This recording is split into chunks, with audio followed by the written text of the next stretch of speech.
Those heat minds. Good afternoon, everyone. I'd like to call the meeting of the West Dakota Water Development District January 10th, 2023 annual meeting to order. First item on the agenda is the Pledge of Allegiance. Please stand. I pledge allegiance to the flag of the United States of America and to the republic for which it stands, one nation, under God, indivisible, with liberty and justice for all.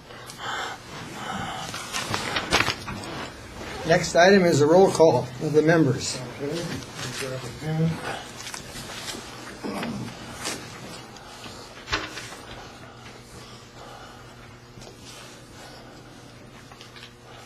A roll call for January 10th. Code. Here.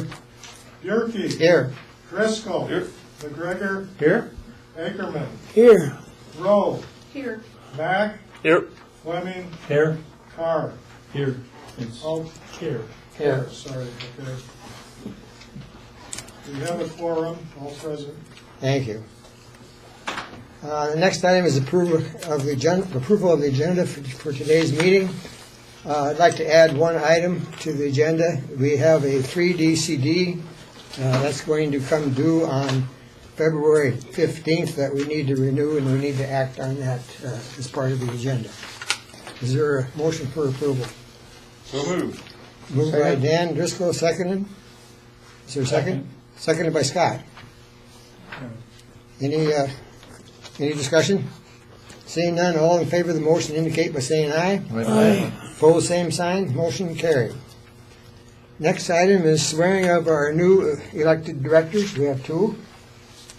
And, We have two. Did we want to take a short break or sure. just do it every day?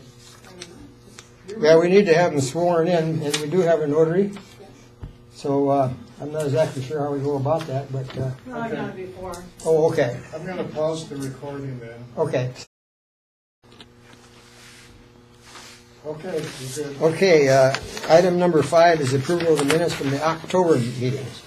Tom? So these are the October meeting minutes due to the fact that a December meeting did not happen due to a possible snowstorm which hit later on that week. Please review the minutes, and if there are any corrections, please state them. If not, I'm looking for a motion to approve the minutes. Move to approve. Moved by Dan, second by Cheryl. Any discussion on the motion? Seeing none, all in favor of the motion indicate by saying aye. Aye. No, a motion is fully opposed? No opposed. No opposition. Thank you. Item number 6, conflict of interest disclosure. Are there any items on the proposed agenda for today that any director would have a conflict of interest on any of the items? If so, speak now. Seeing none, move on to elections of officers. What we're going to do, since we have two new directors, we're going to go through each the chair, vice chair, secretary, and treasurer position one at a time. So the first one we're going to address is the election or nomination for a chairperson. Is there a nomination? Dan? I'll nominate our existing chair, Mr. Bjerke. Second. And a second by Scott. Are there any other nominations? Any other nominations? Is there a motion to close the nominations? So move. Moved by Scott, seconded by Dan. All in favor of the motion?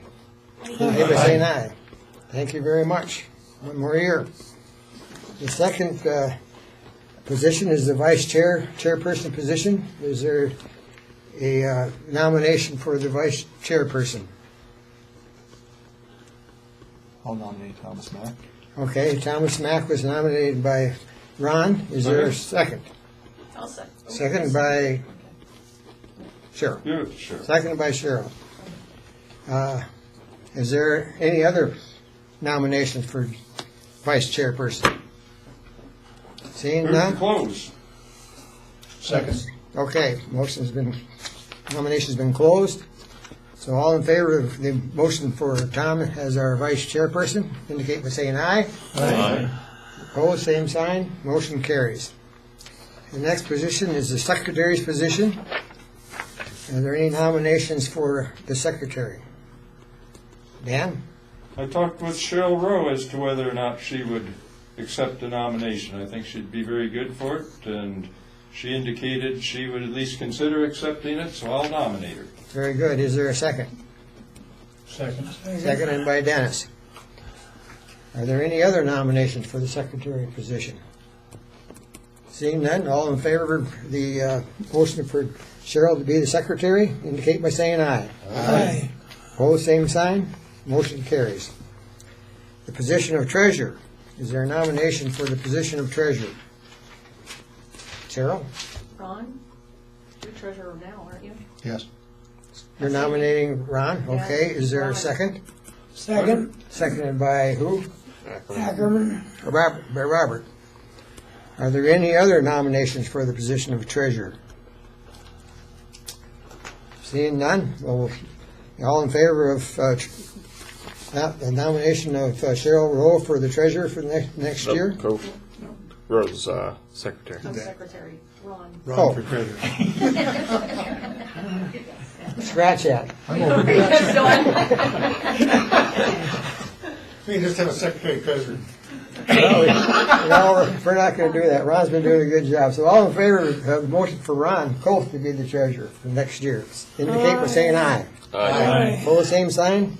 Motion carried. Congratulations, everyone. Thanks for serving. Hey, Carol, I have some minutes up to your election on this piece of paper if you want them. Oh, okay, thanks. All right. Number 8, to set the meeting schedule for 2023. In your packets is a list on page 8 of 31 of the proposed meeting, official meeting dates. Mr. Chair, Yes.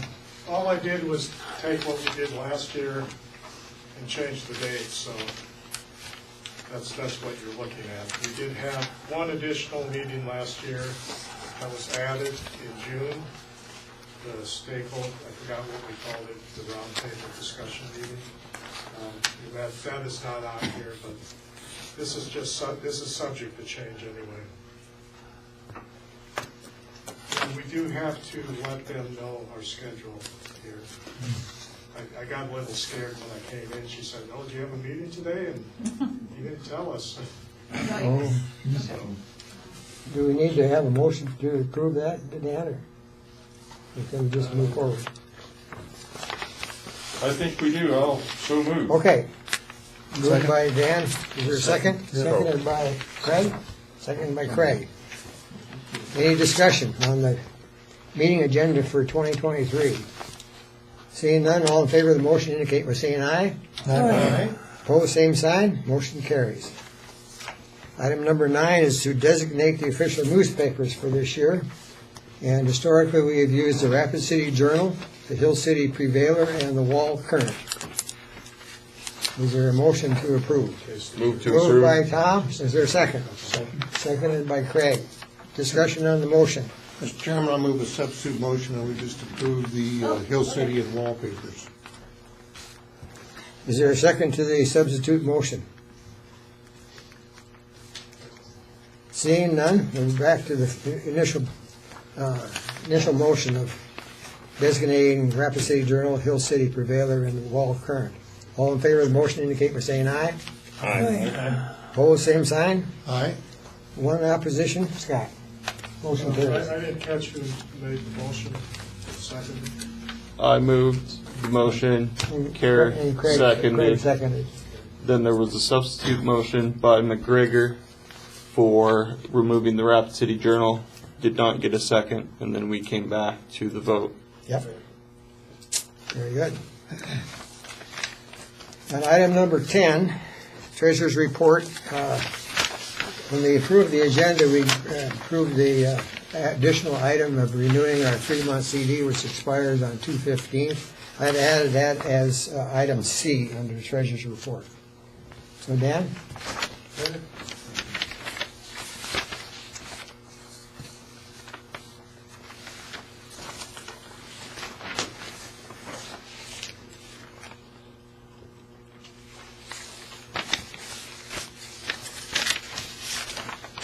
Yeah, I'll go into a little more detail with the new directors so they understand how this is put together. Basically, our fiscal year is the calendar year, so what I'm showing you here goes to the end of December, so there's a few expenses, for example, your director checks that aren't reflected here. And then this month I'll have to put together a report for the Department of Revenue on our expenses. So that's a detail I'll take care of. We have revenue to date. We've received $233,209, so that's our tax levy, which was $229,793. That's from the county, and then we had $3,415 in interest, which was from our savings account and some CDs, which we no longer have with Black Hills Community Bank. So that compromises our total revenue. Projected revenue for this year is $230,877. So we can pretty much count on that. And currently in our savings and checking account, we have $159,717. We have 2 CDs that we purchased through Raymond James, each one for $250,000. And one of those is maturing on the 15th of February, so that's an agenda item here after I get through all this. And so our total capital funds, you might say, is $659,717. And then the project, the expenditures or money spent is divided between non-project expenditures and projects. So there are 2 sections there. And the non-project expenditures would be things like my contracting fee, the director expenses, rent, insurance, things like that. And that, for last year, that was $48,895. With the water projects, we've spent, I have them itemized there, each line item is a project, and how much we've spent on that particular project, and those total to $92,271, so our total expenditures are $141,167. And off to the right there, I have some things on the budget that I won't go into unless somebody has questions. And the next spreadsheet screenshot here, there it is. These are all our projects going back to 2021, and a lot of those are closed out, but the main item there is on the right-hand side. If you add up everything we've committed that has not been paid to these projects, is $219,719. So if we had to pay off all those, that's what we'd have to come up with. And I'll add that we're still obligated to $125,000 for Green Valley, that development. And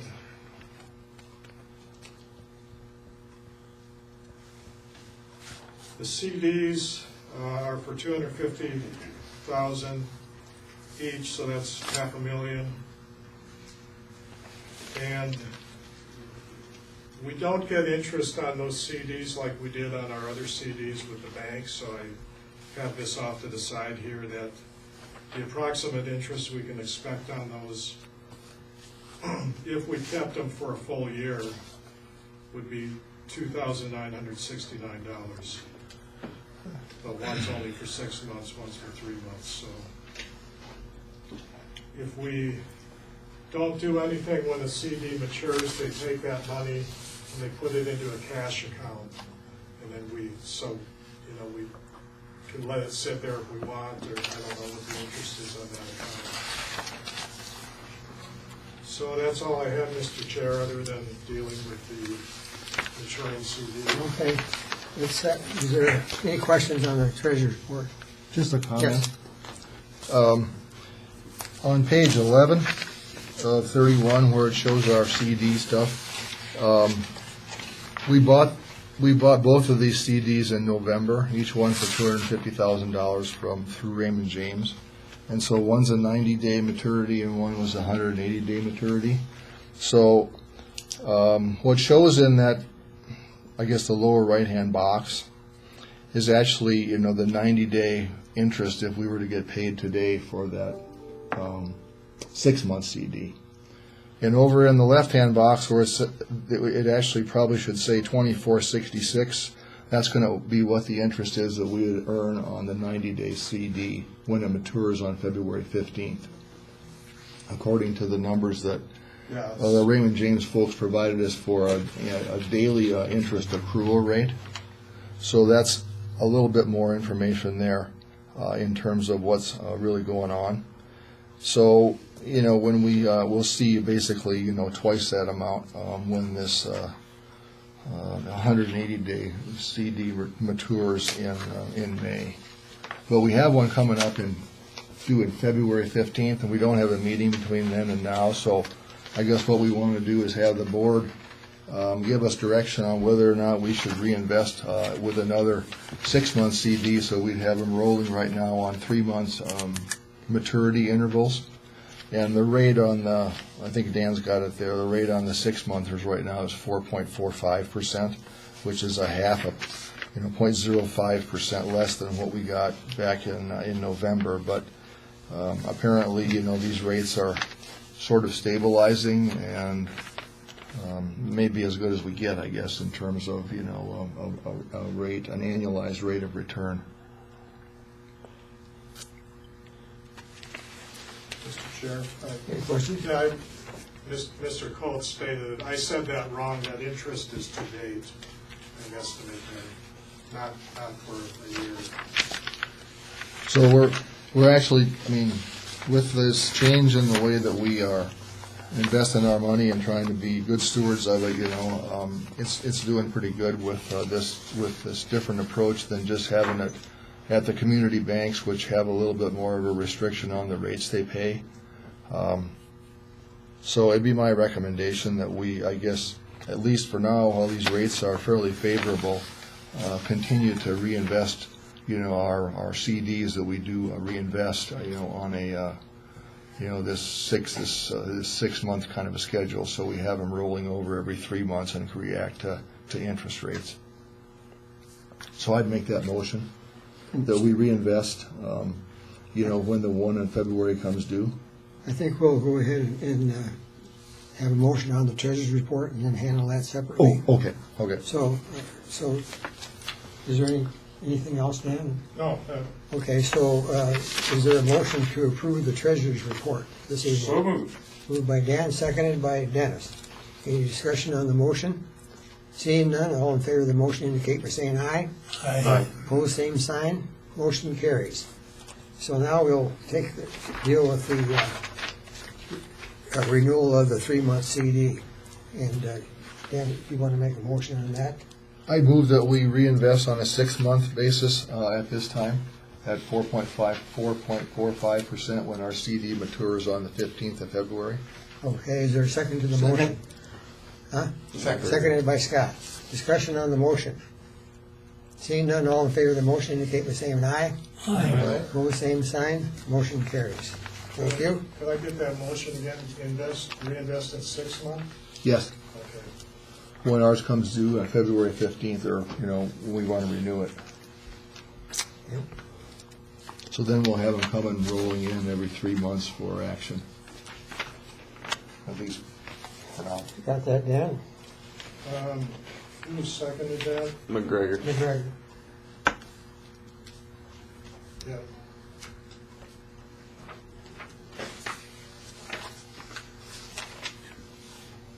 Okay. All right. Next item is a grant request on the West Dakota Regional Water System. And I guess I can start out the discussion on that. They are requesting a grant of $25,000 to use for matching monies that better described if you look in the packet. And Cheryl is here if you would like to add to that. I'll just say a few words. First of all, congratulations to our new members.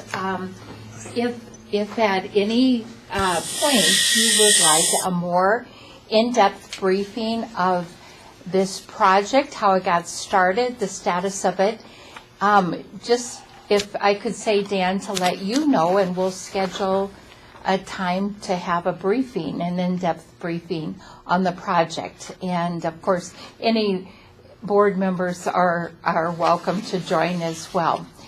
As you know, we came in October for the grant request of $25,000. There were some questions on the financials. That new information is found on page 14 of your board packet. It is in red lettering, and am available to answer any questions on that. The other addition to the packet that you received in October is a map showing how many separate water systems there are in your geographic footprint. And it's kind of a small map in your packet. There's one big one right here. This was prepared when we thought we were going to have a meeting in December, and have gotten some additional information since then. The total number of systems in the West Dakota Water Development District geographic area is 151. And I do have a breakdown also available for each of your districts. I think District 2 holds the record number of separate water systems and that sort of thing as well. So I'll be available for any questions you might have. Yes. My understanding is that this match money, you're trying to get $250,000 to match a swarm grant of $1 million. Is that correct? That's right. For every dollar of local match money we raise, we get $4, and it will be up to $1 million. And that is before the legislature right now. It is already approved and recommended by the Board of Water and Natural Resources, as well as the Department of Ag and Natural Resources. Okay. And I believe there was a question on who's on our board, and Dan has shown a slide right here. Dale Tech is the President, Public Works Director of Rapid City. Doug Curry, Secretary Treasurer, Public Works of Box Elder. Mayor Teresa Hall of New Wonderwood. Jake Fitzgerald, Manager of West River Lyman Jones. Daryl Hernandez, Oglala Sioux Tribe. And Chuck Jacobs, Director of Oglala Sioux Water, and also a board member of Mini Wachoni. There's one opening, and Mr. Nick Broyles, Public Works Director of Spearfish, name is being considered for the board meeting next week. Are there any more people that have kicked any money in since our last meeting or not? Yeah, you should have a breakdown there, but since the packet, yes. Okay. Since the packet, of course, you were the first ones that were asked. So at that point, we had no one yet, but all of the organizations that you have on your packet have made contributions. Since the first of the year, we have also received additional money from Elevate and City of Box Elder as well. So how much did Box Elder put in? $50,000. Box Elder put in $50,000, okay. What's the total now? I believe we're at 263.5. Something like that. So you made your match. We've made our match so far, but we're continuing to get some additional local funds raised for Right. additional opportunities to have that matched as well. So, Where do your additional match opportunities come from? Right now, they are from communities, some nonprofits like Elevate Rapid City, other Well, they rural already water contributed. systems. You already contributed. Whose money are you matching with this additional money over your 250,000? It would be the state of South Dakota's money and potentially federal money as well. What sources? What are the sources? What programs are those coming from? Well, the SWARMS program is part of the overall water omnibus bill, and we've just received the number. It's Senate Bill 12 this year with the legislature, and that would be the source of state funds. Would the federal be the Bureau of Reclamation? Yes, that's what we're That's what we're- anticipating. Okay. We don't have that Did in you have a place question? yet. I just wanted to congratulate, the group on achieving the objective that, we set out for you, I guess, when we funded the beginnings of the organization in our last funding efforts. So I think that's a great thing that water service providers are stepping up to the plate. There's more, I guess, hopefully that will step up. I took a brief read of the needs assessment, and there was at least 14 large service providers that have indicated that there was a need for water. So you're starting to approach half of those as far as being, contributing. I could not be more pleased with the response we're getting. And again, for those of you who are new, it really was this organization that's responsible for getting things going. And were it not for these efforts, we would not be where we are today.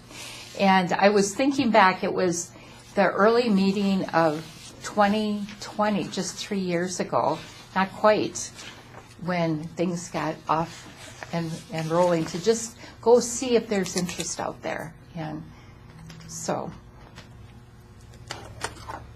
So the request is for $25,000 from West Dakota Water Development District. Is there a motion for that? I'm going to make a motion. Yes. I'm going to move to decline the request at this time because it's really being achieved by the water service providers, and we can hold our money in reserve for when there's an actual match to be made. I'll second. Second motion. I'd like to make a substitute motion that we approve the $25,000 request that we've been working with West Dakota Regional Water System. Is there a second to the motion? I'll second. Seconded by Dan for discussion. Any discussion?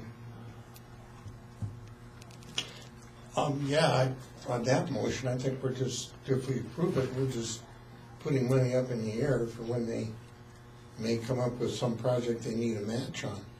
And I think we can do that at any time, whether we set this money aside right now or not. I don't see the need to set the money aside now when there's not a specific purpose at this point for which it is necessary or being requested. Certainly if they go in for another SWARMS grant or some other grant that requires, a match, we could take a look at it then and what the purpose of it is. I mean, right now we're just saying here's $25,000. I can't support that. I agree. I didn't hear a product that was going to come from the additional match, or even identified funds that are ready for them to match. My understanding, and correct me if I'm wrong, is that it's as yet unknown. There are some possibilities, but there's nothing specific yet known. I guess I could amend my motion to include, if you do get an opportunity for an additional grant for SWARMS, that we would not make a payment until that point.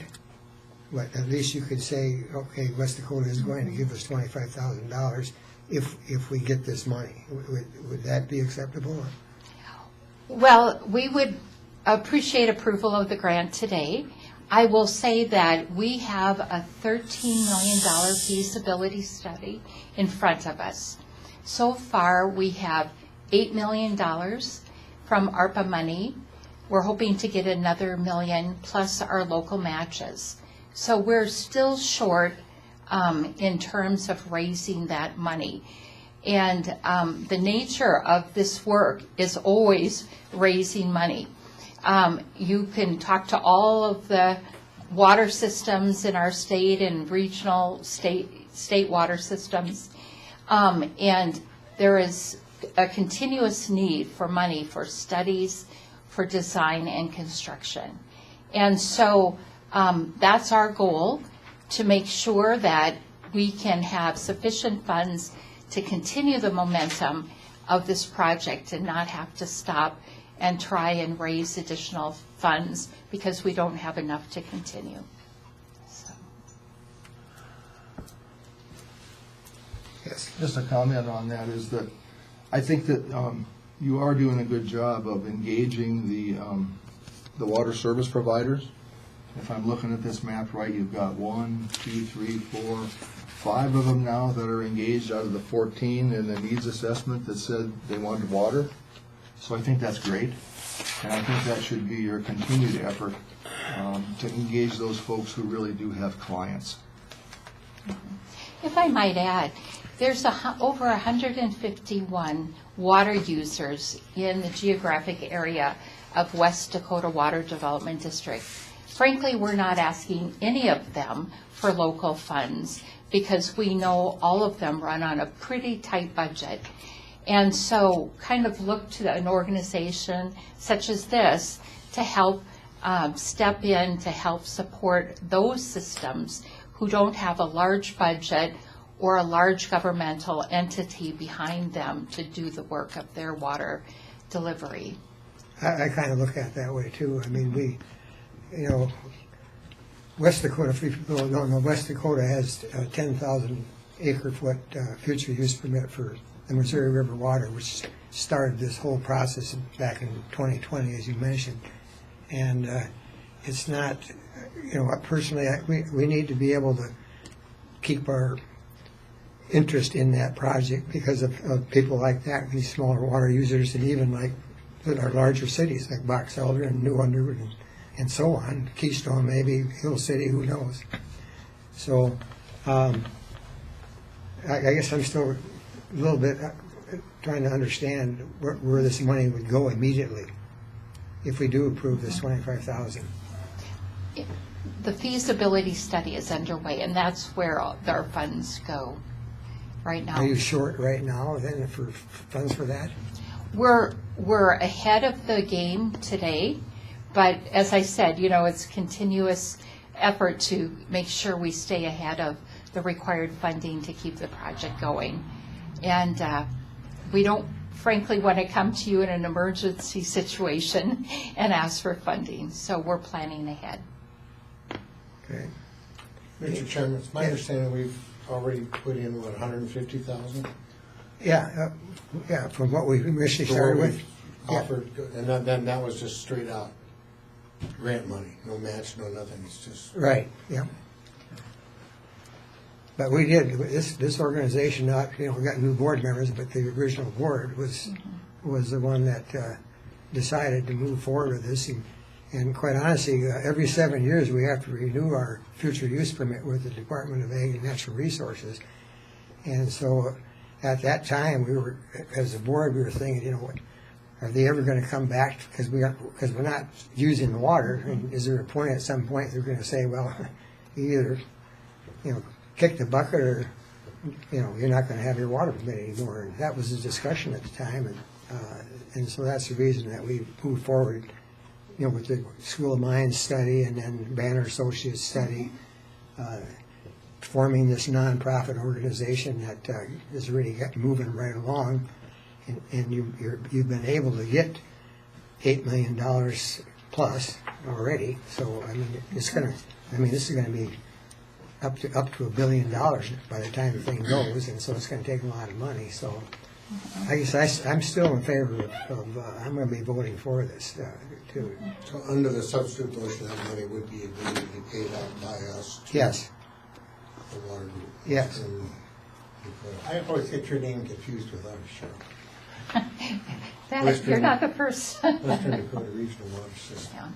Yeah. I think we need to, Okay. continue to support this project. Go ahead, Cheryl. So, and the 25,000 that we give you will be matched? Yes. Okay. Because you said you reached a limit of, it was up to 250,000 That's- you would match? That's for the current year, so we'll be coming So on the it- but it will heels be of that. matched. Yep. So, Any other? Mr. Chair, Yes, go ahead. I'm not sure if could you amend your substitute motion? No. Oh, okay. Never mind. If I would have had the second afterward. I was just throwing that out to see where we could go with this motion. But I'll stick with the substitute motion.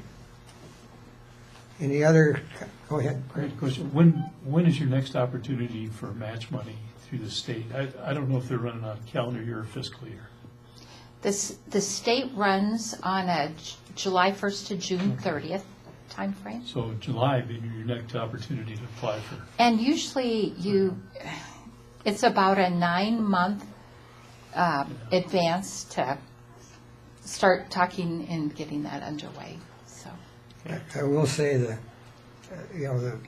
our political group and peer, I mean, they're very, very supportive of this project, as they are with some other rural water projects that are going on. So our water project, I call it ours, but West Dakota, Western Dakota is actually going to be competing against, I know, the city of Aberdeen wants Missouri River Water now, and there's another one too, I can forget that. Is it Mitchell or who is that? Well, it's, there's a new group forming, it's Sioux Falls, Mitchell, Lewis and Clark. Part of this Lewis and Clark? Yep. Okay. Yeah, to get some additional funds as So well. so West River, we're kind of competing against the East River projects to some degree. Yeah. And we don't really have a big rural water project yet in western South Dakota. And your initial support of this work has really spoken volumes with all of these groups to say, we as Western South Dakota are recognizing our need for additional water, especially if we were to move into a period of prolonged drought. And so your $25,000 is very important, but I would venture to say maybe even more important is what that motion would say in support of this project as we And move it ahead. does, your advertisements, it puts West Dakota Water Mm-hmm. Development District right up there with everybody that's kicked money in, to this Yes. point anyway, so. That's right. Is there any other discussion? At what point does South Dakota get sued by downstream states over all this diversion? They've been talking about that since I was in college. It's a long time ago. Just about every project does, yeah. So, Or by the tribes, Or- or water. Well, I guess we pass that hurdle when it comes, but I've got some mixed feelings on it. I can see both sides of it. I mean, so far, certainly, West Dakota has been the main contributor, and, right now, the big drawback seems to be this 4-to-1 match that has already been met, and the question, is it better to wait or better to put in money now? So, I don't know that helps the thought process much. I guess I basically seconded the motion so that we could discuss it. Yeah. Flesh things out, which is My feeling is that people are process. going to look at this $25,000, that West Dakota is still interested in seeing this project go forward.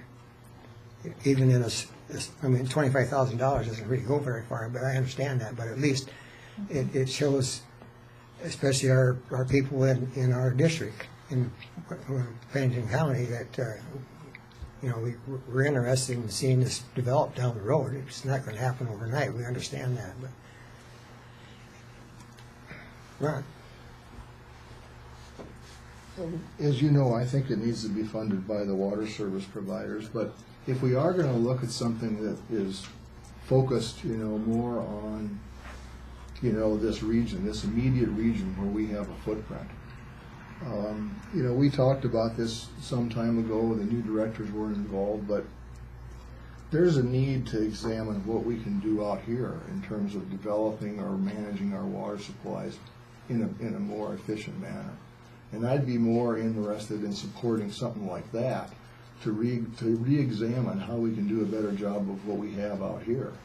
You know, with whether it's different management scenarios of the Pactola Deerfield system, whether it's re-examining water reuse at Brennan Reservoir, whether it's looking at other places to put wells around the rim of the, you know, the exterior of the hills to supply some of these small systems, you know, that may be more localized, than to go all in right now, you know, and say, yeah, we got to do this for the pipeline project, when there are many entities out there that really do have that direct interest in the pipeline, whereas we might be better to start something different, to look at water management in the immediate area and how to maximize the benefits from our local sources.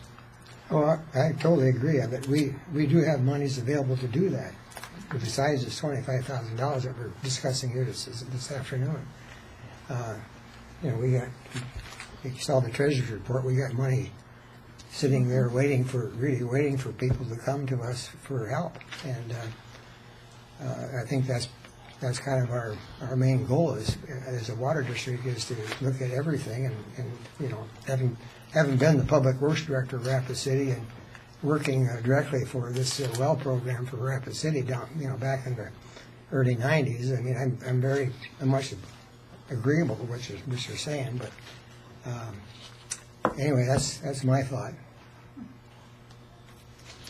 Dan, if I could just add Sure. also, as you can imagine, with a project of this magnitude, the National Environmental Policy Act will be required to be followed, very much so, which entails a lot of in-depth studies on the quality and quantity of water available to us right now.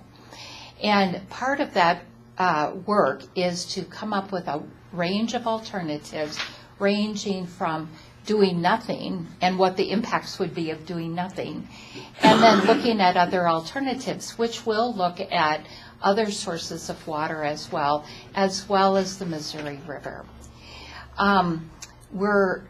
We'll be fine-tuning our population projections, especially with the help of Elevate, who is doing a lot of in-depth work on that right now as part of their overall economic development and housing strategies.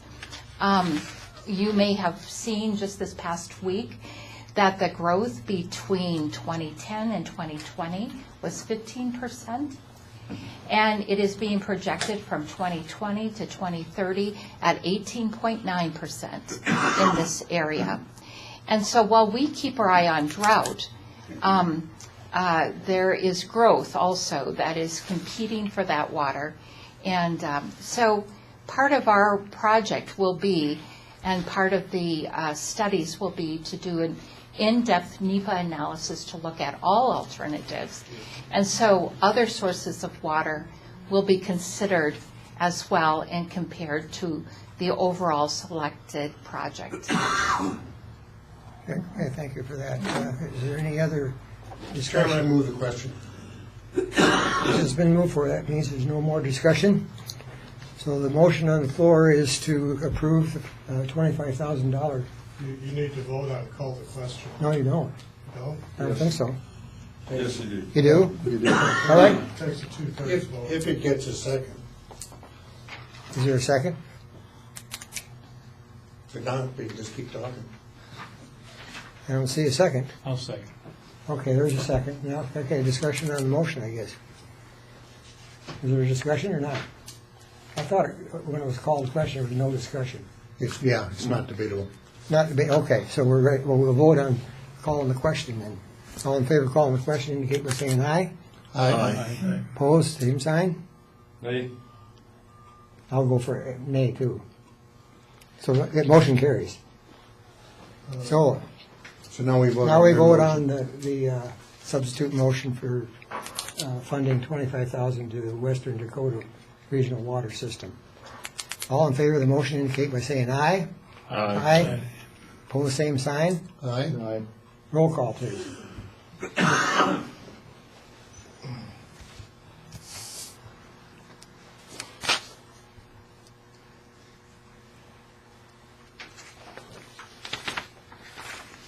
Okay, roll call on the substitute motion by Bjerke, second by Driscoll to approve West Dakota Regional Water System grant request.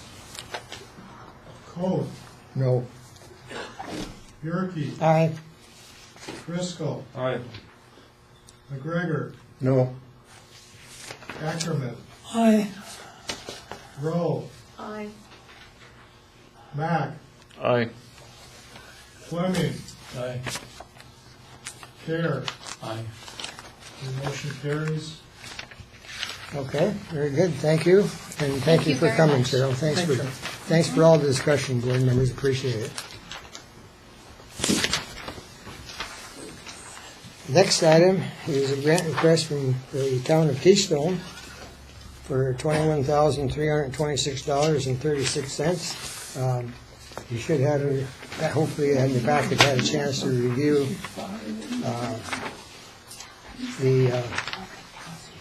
I guess the grant proposed guidelines, as they call it, but there's a lot of information in there.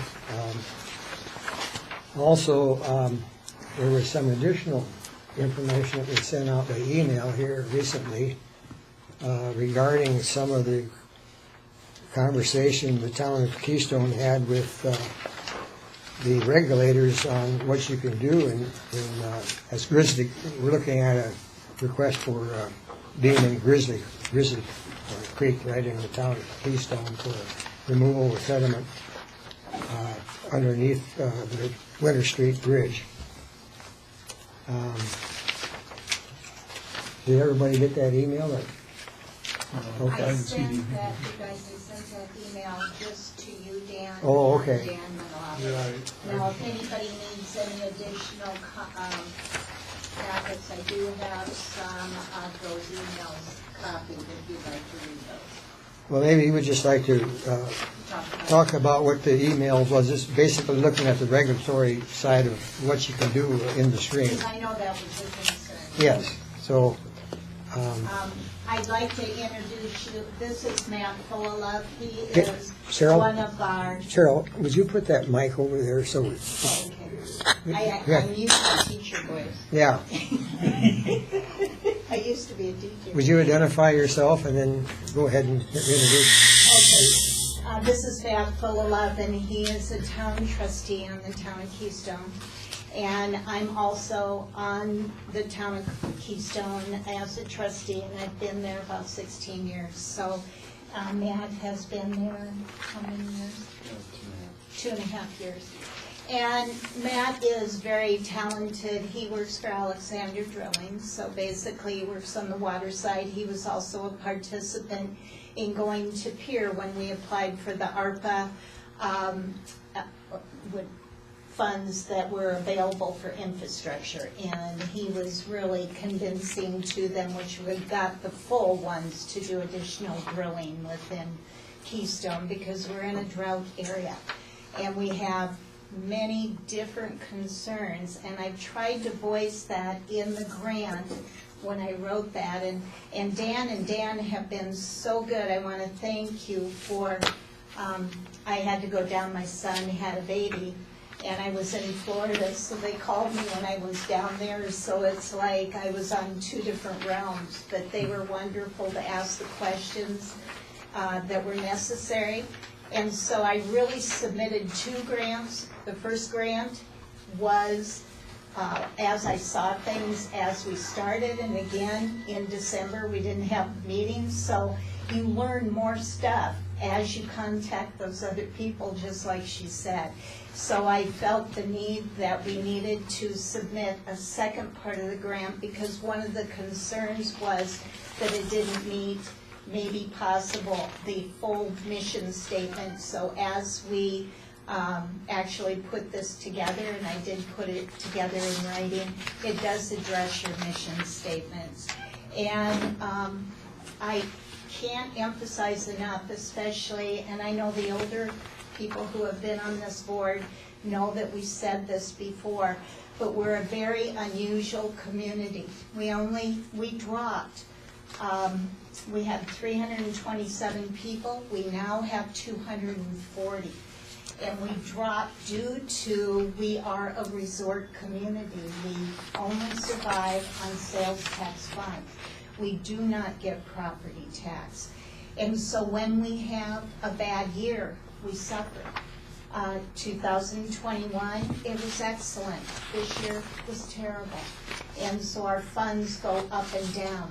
We're a very poor community, and 61% of our entire community is in the poverty and below level. And so the reason we came to this committee, we didn't even know about the committee, but Julie Fry-Mueller is the one who is working with us as the district, and she was supposed to call in, but maybe something came up. And she's our Senate representative. And her husband served on this committee, and so he knew that maybe we could come and get some extra funds to do that. The importance when we first started is that we're a community where flooding potential is enormous. And in the 72 flood, the entire community was devastated. Within the last 5 years, there's been a buildup of sediment underneath 3 of our bridges. One of those bridges is a DOT bridge, which we've extracted that from the grant because Rich Zocker is saying that they'll actually move it to high priority to get that bridge taken care of. But there are 2 bridges that are emergency status. Now, why do we consider them emergency? The last flood that we had, which was probably 3 years ago, and it was fairly high. The water began to come down the center of the street. Those are our tax base. If the water floods those businesses and destroys those businesses, they basically can't operate and we don't get tax dollars. Now, underneath those bridges, on the one on Winter Street, which is what we're asking for, there is only about a clearance of this. The sediment is about 36 inches of sediment, which basically got into the creek due to the valleys and the amount of water coming down the hills, all empty into that creek. And you know, out of everything this year, look at California. Last year, they were burning up. This year, they're flooding right now. That's what I feel the potential in Keystone is going to happen. And I bet you anything, you know how when you have a feeling something's going to happen, an extreme will happen. Now, I know your emphasis is just not on flooding. The emergency management people, we're going to have a meeting here within the next several months to begin to plan, but that won't take but 2 years in order to get that implemented. So that is a goal of our town, is to do that. Now, right now, I think we need to at least take care of the first bridge, and that's there on Winter Street, right by the boardwalk inn and across from the Quality Inn. And I had sent pictures in there so you could kind of see. You cannot even get a body underneath there to clean out the debris that's on the inside of it. And the what is happening is the storm sediment becomes such a problem. It's creating a situation. There's very few fish in there. Grizzly Creek is not a fishery, but Battle Creek is. And the 2 come together in the middle of the town, which makes it even doubly important as to the flooding potential. As we research this, and my thoughts in November were totally different than they were in December, because you find out the agencies that have to be involved. You were concerned about the permitting. We have approached that, and we have a plan. There's a proposal that is going to be submitted on the 18th from AE2S, who actually did all of our flooding mapping within the town just very recently. And so they're willing to take that on. They also have the ability to communicate with FEMA. So the entire town basically is in the middle of a mapping procedure that changed it from one map to another. And so we now have 5 to 6 agencies that are gonna have to make a decision. And DANR, because it is a fishery in a portion of the town, then they have concerns over that, and you have to follow theirs as well. And so I'm just giving you some of that background so you understand the importance that if we don't get something done this year, I just have a feeling that we're going to have a real issue with that. And so if you guys have questions on any of the stuff or would like copies of these emails, right now at this point, the engineer will get all of the permitting. DOT actually gave us the starting point, and then the starting point goes to FEMA. It also goes to DANR, and they all have to have forms filled out, which our engineer is willing to do that in the proposal that they're submitting on the 18th. So I just wanted to make that fairly clear, and that's all stated in these emails. I do have a question. Sure. Looking at the emails that you included in here with the different agencies and what their requirements were, it sounded to me like they wanted us to change the floodplain mapping. Mm-hmm. And I mean, how long is that going to take? See, they were already going to change the flood mapping, and so it's in the process, and at this point, that has been submitted and is in the approval stage. So that's almost done. And the reason that that's almost done is that we're fixing our last 2 bridges on Roy Street, and so that needed to be done. Now, it has stalled out the repairs on those bridges or the new bridges being put in. And because our old engineer, which in the process now we have a new engineer, they submitted different things that caused that to stall out so that the actual bridge now will not be able to be done until probably the spring, possibly the fall. So the mapping is almost in the completion stage. That's why we had why FEMA's involved.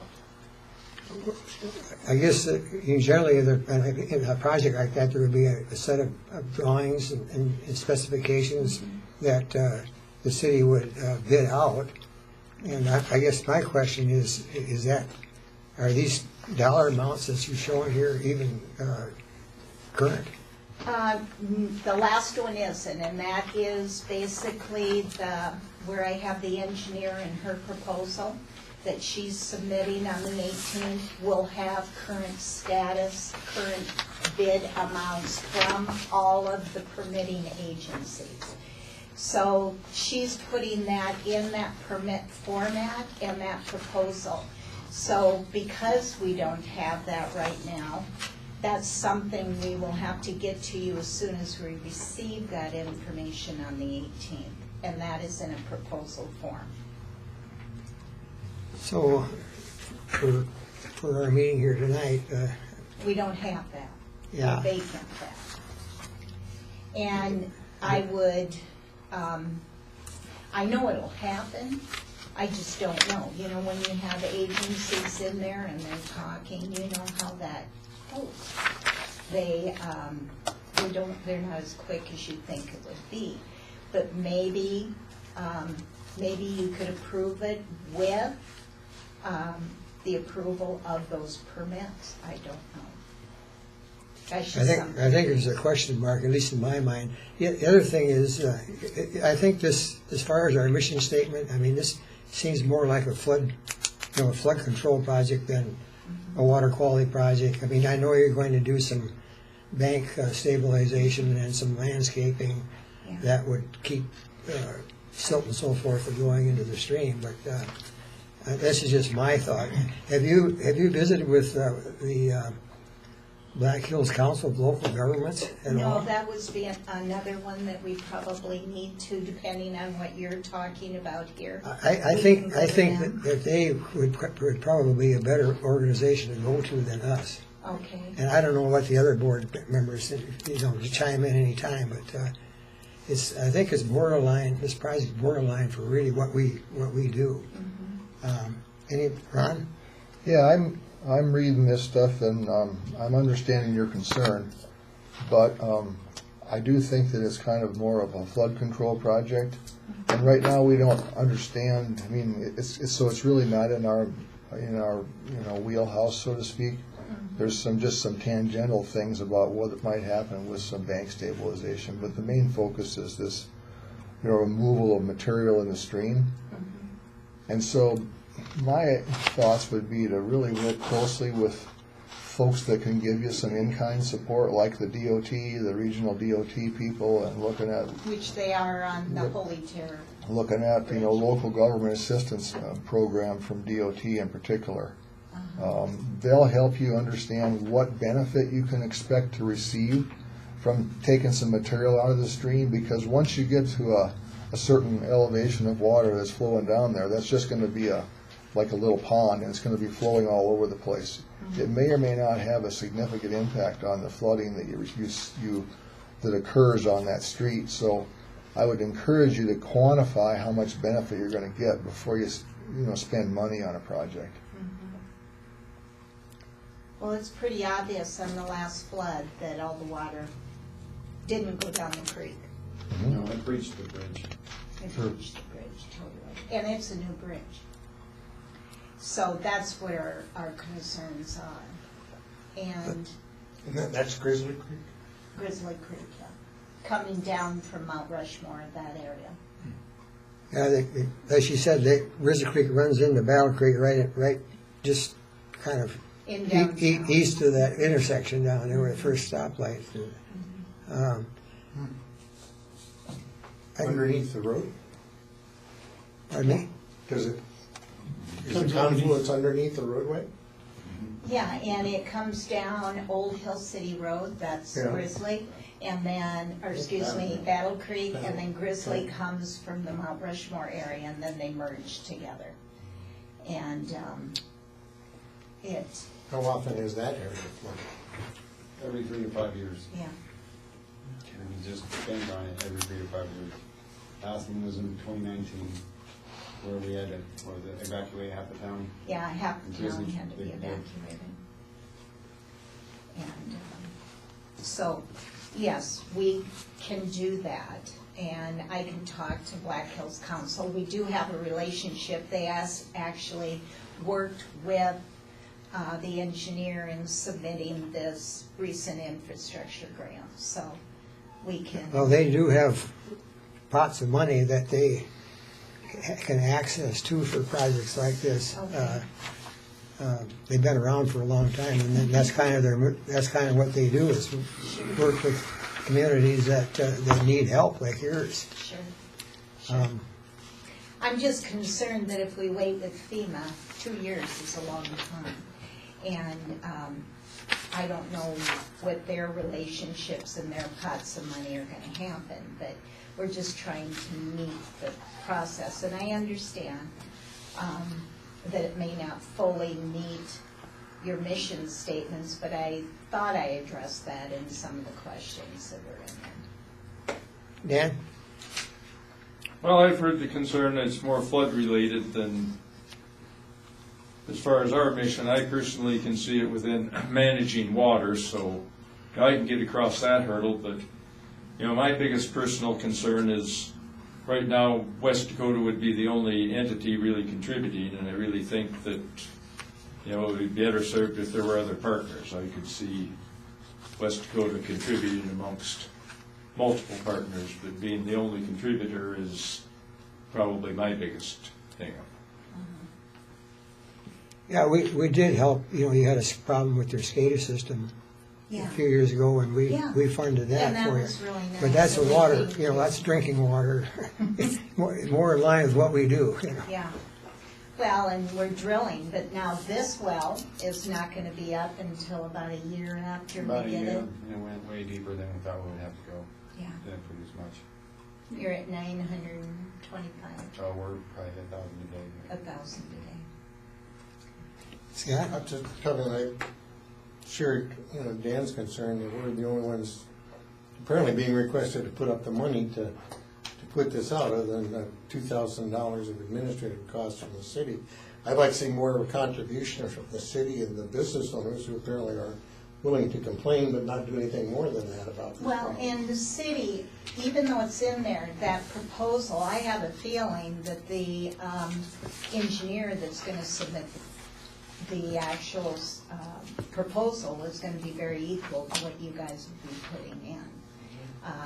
AE2S is very expensive, very, very expensive. Yeah. But they're the ones that hold our FEMA maps, and that's why. Yeah, this proposal doesn't have anything in there for engineering, that wasn't the one that you Yeah. submitted. And on the 18th, you may see that that'll be a very comparable figure. It may be a $20,000 figure again, too. It sounds to me like you need to do, I'm just speaking for myself and not the board, is that you need to probably get things more solidified as far as a plan and that sort of thing and making sure that once you get the go-ahead from FEMA and from, I know the DANR was involved with some of the discussion on your project and the Corps of Engineers 404 permits, and there's a lot that needs to be done, the way it looks to me. And I don't know if this cost estimate that you have your It bid. may change totally. That's the- Because DANR, that is a pretty stiff fees in there, too. Yeah. So you've got to. I don't think we're ready to vote on that, on anything tonight. That's So my would you opinion. I don't know what the rest of the board suggest thinks. once it's more solidified? Yeah. Well, in order to do anything, we'd need to have a motion on the. Yeah, there's no or maybe we motion. should address it from that standpoint. I think our discussion, I think we understand your project a little bit more. I was kind of struggling with that, just reading the stuff, and I've been down there. I know, yeah. Mr. Chairman, I move we hold this proposal over and consider it again at our March 14th meeting. Is there a second to the Updated motion? report from Keystone. Yeah, Is there a second to the motion? yeah. And then maybe we'll have more Craig, solidified figures. seconded by Craig, Dan. Discussion on that motion. Any discussion on the motion to move it to the March meeting? Seeing none, all in favor of the motion indicate by saying aye. Aye. Opposed, same sign. Motion carried. Thank you guys Thanks very for much. updating us on your project. Oh, sure, sure. Anytime. We'll be Okay. back. Okay. Okay. Have a good evening. Thank you. Mr. Chair, should you make that motion? McGregor. Scott and Craig seconded.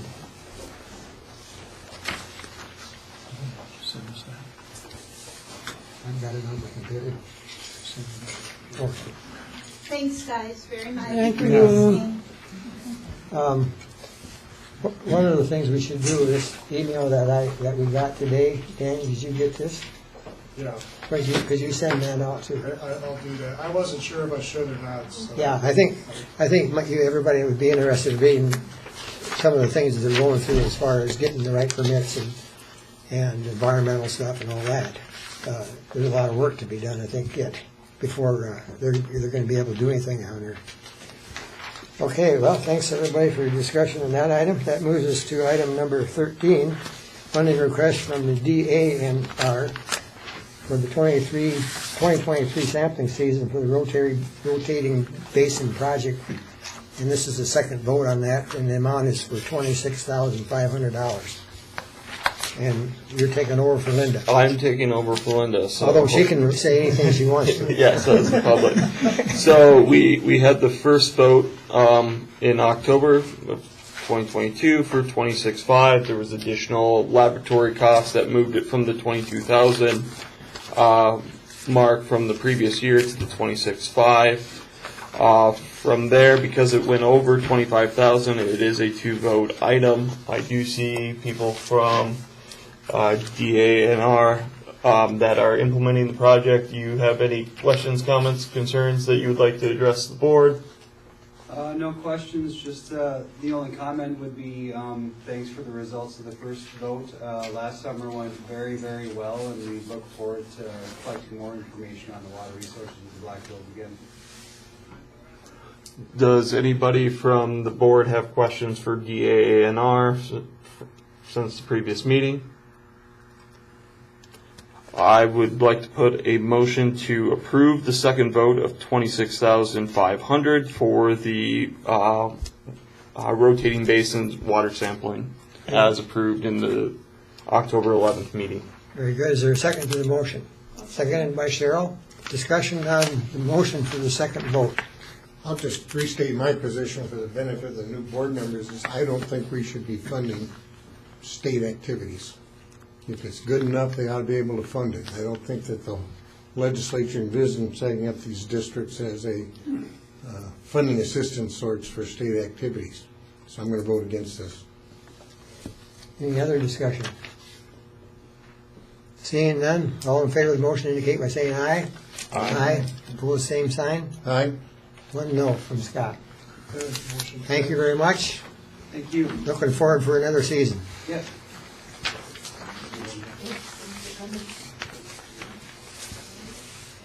Did you get all that down? Yeah. I believe so. Okay. Then we'll move on to item 14, grant request from the USGS for funding of the stream gauges at Rhodes Fork and Castle Creek, which for the new board members, we have historically funded those for a lot of years. Robert, did you hear what I said? I said we have historically funded these two stream gauges for the U.S. for a number of years. So it's up for discussion here for vote tonight again. You got anything to say, Galen? Nothing really. Galen Hogenstrack from the U.S. Geological Survey. Just give this a kind of, as like I said, Dan, a renewal of a contract that we've had for many years. This is funding 2 of our stream gauges. All of our stream gauges are funded through these cooperative agreements from other local entities. So we appreciate another round. And I think you had a discussion at maybe the last meeting or several meetings ago about the benefit of these gauges, and we're open to have discussions and kind of throughout the year if we want to move some of this funding around and kind of tweak the gauges we fund and how we do that. So we're open for having that being discussed throughout the year, but for now I think the request is just for these 2 gauges for 1 more year, and we'll kind of sort out the details throughout the year if you guys want to have that. Okay. Dan, question? So, of the 7 seated directors, you'll probably recall, that's including myself, that in October I had given an overview of data for the Rhodes Fork gauge and kind of feeling out conceptually whether than funded as a full-time gauge we might accomplish what we're doing with miscellaneous measurements. The flow at Rhodes Fork is very, very stable, changes very little throughout the year, and I think in the future that is something we really do want to consider. But in talking with USGS and a few other people, I guess I came to the conclusion that it would be best for us to fund it as a full-time gauge for at least another year, and then look at possibilities from there, whether we want to change our approach. The one real advantage of having a full-time gauge, the disadvantage is it costs a lot of extra money, and you're paying for a continuous recorder at a site where the flow changes essentially imperceptibly. The benefit that you gain is that you end up with basically daily, monthly, annual statistics. If we were to go to an approach of basically measuring that stream several times per year, you lose those statistics, which to me is not the end of the world. But I guess my thought is that we should fund it for this upcoming year, and meanwhile I would work with USGS. They have a program that's called Hydrologic Data Collection Network, HDCN. The question was raised whether that might be a way to obtain other funding. Might there be entities such as City of Rapid City that might see enough benefit to help support the gauge? So I guess I'm going to put a motion on the table that we go ahead and fund both these stream gauges as requested by USGS for the upcoming year, and then we can revisit other possible approaches as we approach the next year. Is there a second to the motion? Seconded by Tom. Discussion on the motion. I have a question. I do too. Okay, you go How first. many years has that gauge, how many years have we been recording roads for? So probably, that sound, I think 1982 or thereabouts. 1982, okay.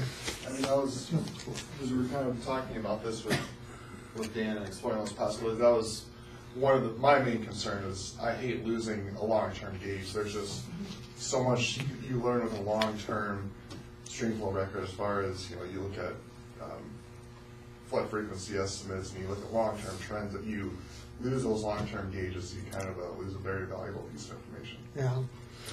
May I ask how, has that area flooded before? Flooding is a loosely used term for roads fork. We did have I think our peak of record was just recent in the last few years, which was 15, 20 CFS compared to where it's normally a 8 or 9 CFS flow. So it's not a big It's deal. not really a flooding concern. The main use for this roads fork gauge, especially, is we're measuring spring flow. So we're tracking long-term groundwater availability, and if we start to see those spring flow estimates trickle down, it's a very kind of a small change, but if we start to see those spring flows decline, then we kind of know that our groundwater system is getting stressed. And in the kind of world we live in now, we're putting higher demand on our water supply and looking for new water sources everywhere. It's a pretty important thing to keep a handle on. Thank you. Yeah, this road's fork is west of Roxford. Oh, is it? Yeah, it flows into Rapid Creek. Oh, That's where it's located. but it's not a real, it doesn't flood much and it's Not up not there. much of a creek apparently. Okay, any other discussion? Oh, go ahead, Greg. Where's the Castle Creek gauge? It's Castle Creek above Deerfield, so it's the one that's coming into it. Any other questions for Galen? Seeing none, all in favor of the motion indicate by saying aye. Aye. Opposed, same sign. Motion carried. Thank you for coming, Galen.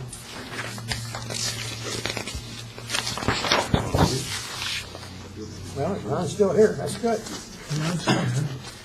That moves us on to item 15, is an update on the Pack Toller water release and impact on Rapid Creek, and Ron's going to present that.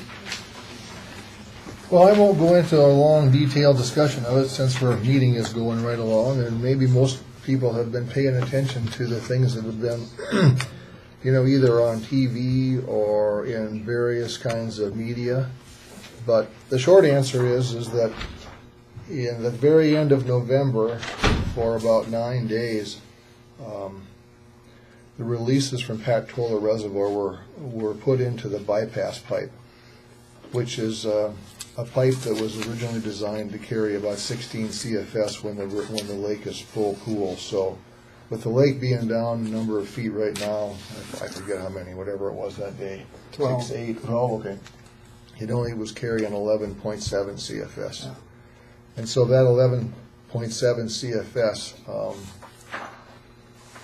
was basically the only flow that Rapid Creek below Pack Toller was getting, except for some minor inflows, that were taking place as you move down the drainage for about 9 days. So because it also occurred during the late fall and winter time period, it corresponded with the development of ice in the creek.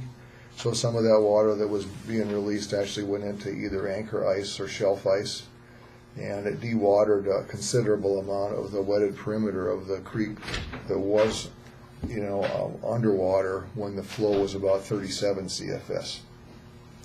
So in terms of, impacts, there's probably 2 different kinds of impacts that occurred, or maybe 3.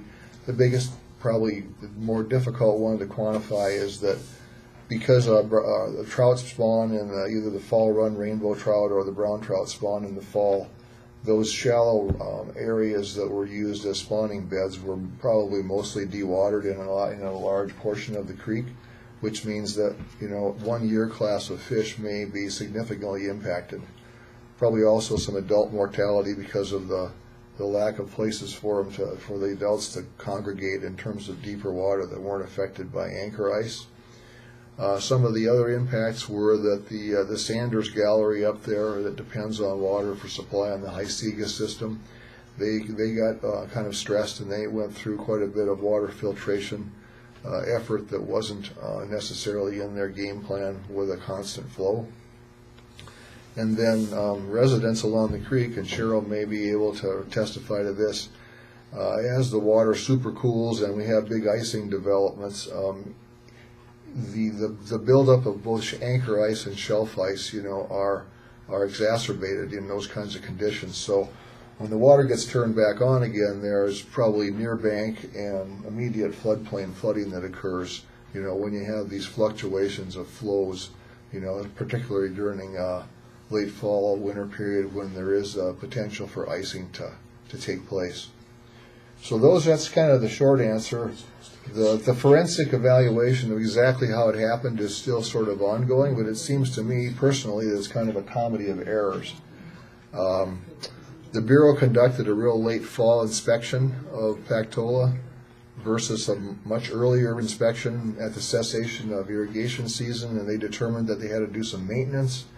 And so then they told the city to do the maintenance, and the city just, without basically, it seems like any question, just turned off the water and did the maintenance. And during the maintenance, which normally takes a little less time, and there's sometimes some mitigation that takes place in terms of charging the near bank stream banks to weep out over time when the maintenance is being done. They didn't have apparently enough of the right material that was viable on hand to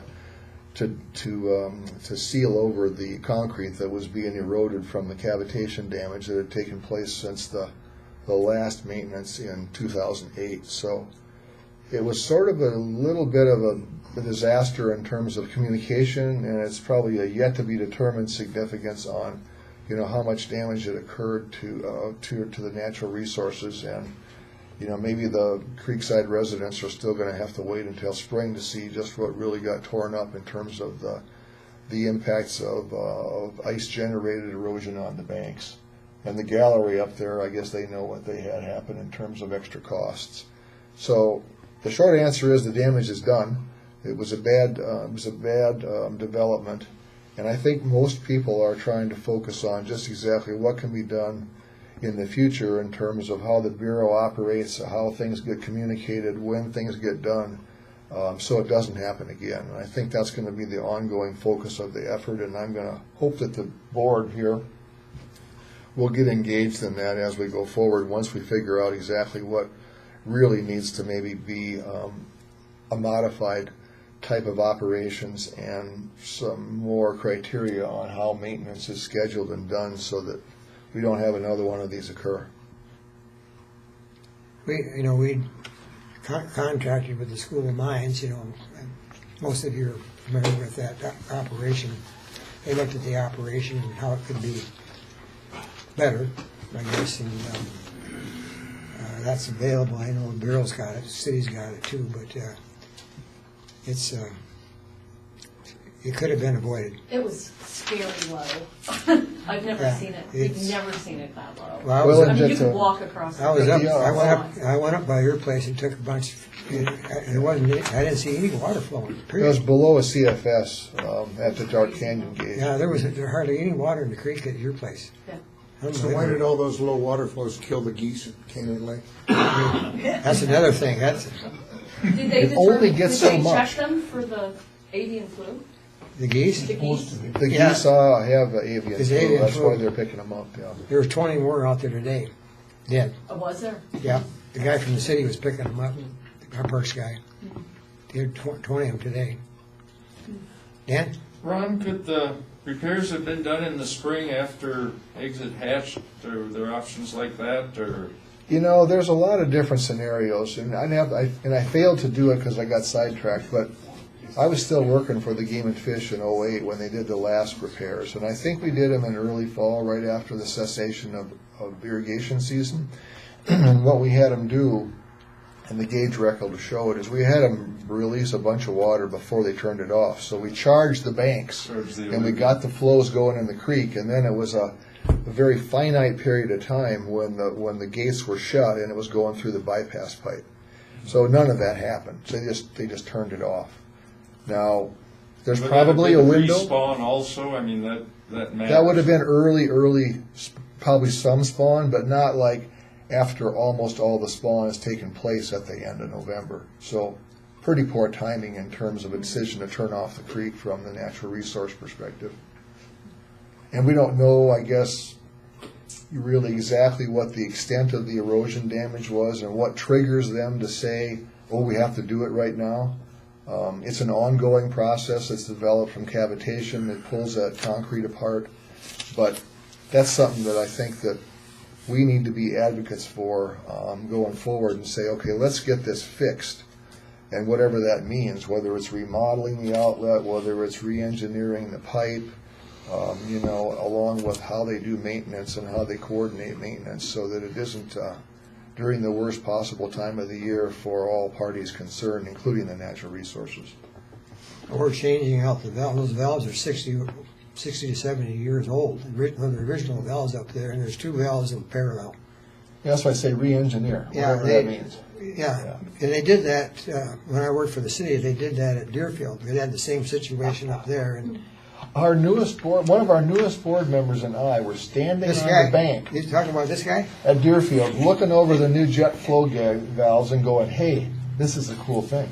They're cool. Yeah, that was every time I go up there, that's impressive. But was that about eventually they're going to have to replace those valves. Earlier than that, 96 maybe. That's a long time ago. 97, yeah. Okay. It was, yeah. It's been since our notary got our notary, though. And Ron, so the guy that turns the water on and off? The dam tender? Dam tender. Yeah. Mm-hmm. Is a Rapid City employee? Yes. The Bureau and the city of Rapid City pay his salary 50-50. Okay, and he got sick or something? Did I read that right? Somebody said he was sick on a day, that he was supposed to do something or not? Oh, I think that the sickness thing that came about is that when folks noticed the water was down, they started trying to contact people. He was out. And the lady at the Bureau who usually knows what's going on was sick. And that was on a Friday. Okay. So then nothing transpired over the weekend, which, added to the number of days that we, or it may not have, it just would have been, more people to talk about it. But yeah, it was about 9 days that there was very little. And then it took a while for it to get back up to, the 30-some release because of the bank storage needed to be recharged. We had to work through some of the ice. And so it was more than just 9 days of low water. That's probably 2 weeks of low water. Jeff's gone now, too. Well, hopefully we don't see an ice release like we did, I don't know, what was that, 5 years ago? Yeah. That was crazy. So that's why I say there's still some things that are undetermined in terms of damages that might take place on people that live, on or near the creek. Anything else? Ron? Anything else? Well, I won't go into anything else now because it's all speculation. Okay. Well, I appreciate the report. I'm glad the board had a chance to hear really kind of what happened up there, and hopefully our continuing conversation with the Bureau will be productive. So thank you for doing that. In the scheme of things, when will we know if the fishery was ruined? Well, the Game and Fish are going to say it's going to be difficult to quantify because typically that first year class, they spawn in the fall, they come out of the eggs in the early spring, and then they're probably too small to really sample the first year. So it's another year before you can really see whether there's a significant impact on, the previous year's spawn. And then what they could do, and I don't know if they will or not, is is sort of break protocol, and instead of doing their regularly scheduled adult population census work in the fall, they could consider doing something in the spring, and then look at what they might see in terms of adult mortality or our population numbers in these various reaches of stream that they monitor on a regular basis. They'll probably argue that that's going to be non-comparable, to the trend data they have because it's not in the same seasonal time period. But it could also be argued that that would give some kind of an indication early on whether or not, we lost 10% of the adult standing crop, 20%, 50%, whatever. It could be an indicator of that. I don't know if they've decided if they're going to do something like that or not. I think they're still trying to figure out what their real response is because it's a little bit difficult to try and just say, okay, this happened, and that means we lost this many, fish of 1 year class. Release, isn't it? That Pardon? area? That area of the stream, most of that is catch and release. The catch and release portion extends downstream from Pactola about, let's say 2 miles. And then there's a catch and release portion in Rapid Creek in the golf course, but that was less affected because we've got the water coming out of the ground at Cleghorn Jackson at about 12 CFS or so. So it would have been up at the Pactola Basin fishery that was the catch and release area that could have been impacted. But there's all kinds of other places that are impacted, in terms of adversely, like in the Hysiga area, where lots more ice probably developed, and there's not all that much deep water. As you get into Dark Canyon, we're getting into the loss zone where we lose about 10 CFS of the flow. So conditions are always tough through Dark Canyon until you hit Cleghorn Jackson during the wintertime or anytime there's low flows. Can I summarize that, Ron? Sure. So I think the answer to your question is yes, they lost fish in the stream, and no, it didn't have to happen. That's the correct version. Hey, you're hired. Yeah, I'm glad you're on the board now. Well, thanks for the update, appreciate it, and no action required on that particular item, so we'll move on to 16. Authorize payment of the annual dues to South Dakota Association of Rural Water Systems. And you'll have in your packet a copy of the invoice for $525 annual fee that we've been paying for quite a while. Is there a motion to approve? Motion by Tom. Second? Second. Seconded by Craig. Discussion on the motion. This is just something we do to support the association, and we get next to no benefit out of it. Well, I wouldn't say that, but Kind of like paying for a Missouri River pipeline. well, I can tell you, they'll be involved with that. Trust me. Can I comment? And we do have our former director who would like to comment. Yeah, West Dakota probably doesn't get a direct benefit, but the water systems in our district definitely get a lot of free help from them. So it's worthwhile just to maintain the association. I think What so. little bit that we put into it. Any other discussion? Seeing none, all in favor of the motion? You got it. Did you raise your hand? I was just gonna say, we have funded them in other ways too. We put money into a hydrovac, I Yeah. think they called it, Yeah, hydrovac. a couple of 3 years ago. And they use that on these small systems that Linda's talking about. That's what they use it for. So we invested in that, yes. I think with $5,000 or something like that. All in favor of the motion indicate by saying aye. Aye. Opposed, same sign. Motion carries. All right, item 17, approve a no-cost extension through March for the 2 Star Village Erosion Control Collaborative projects. Dan? Well, I had intended to bring to the table a proposal for this new agreement for the upcoming year. Not going to happen for a couple of reasons, so I guess I'm suggesting that we extend the existing agreements through the end of March. We're probably not going to do much work in there, but that's on Star Village, of course, but can't rule out that something might come up.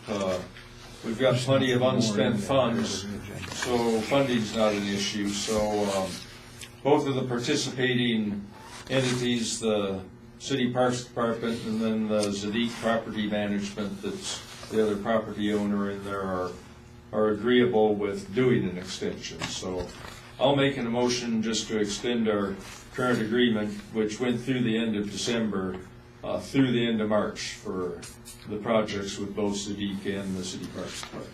Is there a second? Second? Second, discussion on the motion. Should we just extend it to like August, as so that we're not coming every meeting and extending it 3 more months? I'll try to have a new plan in place for our March meeting. I would have here this year, but the city wasn't really in a position to act fast enough to talk about whether we might make some changes or anything. Oh no, that's fine. I just thought instead of you usually get a favorable board, just to push it out so it's not like a reoccurring item like the treasurer's report. That's the only thing. Okay, that was my only concern. Any more discussion? All in favor of the motion indicate by saying aye. Aye. Opposed, same sign. Motion carried. Item 18, vote on proceeding with the development of a memorandum of understanding with the Black Hills Council of Local Governments for performance of administrative duties. Ron and I and Dan have met with them regarding Dan's going to retire here in April, and so we're looking for administrative duties going forward. And so we did meet with Black Hills Council of Local Governments with the thought of them doing this work for us, and also using their facility where they work out of up there off of East North Street in their building. And they did take it to their board, and their board is in agreement that if we can work out a contract that's amenable to both parties, that we possibly would be moving up there after Dan leaves. But anyway, Ron, I should have let you talk about this. You're doing great. Yeah, the only thing I'd add to it is that they've kind of checked into their staffing, and they kind of generally understand. They've reviewed what Dan does via the proposals that he's submitted to us when we've recontracted with him, and they kind of got an understanding of it.